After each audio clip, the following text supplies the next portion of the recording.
Sasa bibi wewe, Januari uliandika kwamba utafanya 1, 2, 3 na kesho tunaanza mwezi wa 3. Kwa hiyo muda mfupi ujao tunamaliza robo ya kwanza ya 2026.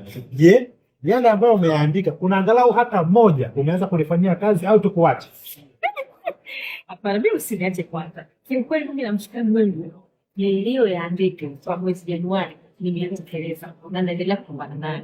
Unajua sisi kinachotusaidia tunapenda kujifunza. Yaani ni watu ambao tunajifunza mara kwa mara vitu vipya ambavyo tunapokuwa unajifunza, yaani kila siku kuna vitu vinavyoibuka waliuwa.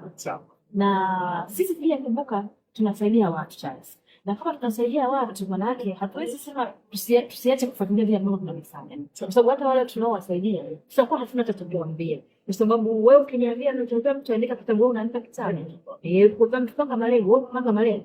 Kwa hiyo mtu kwa kweli namshukuru Mungu malengo yako kwa ni yapanga kumstimulate mpaka sasa hivi yanaenda na namshukuru Mungu.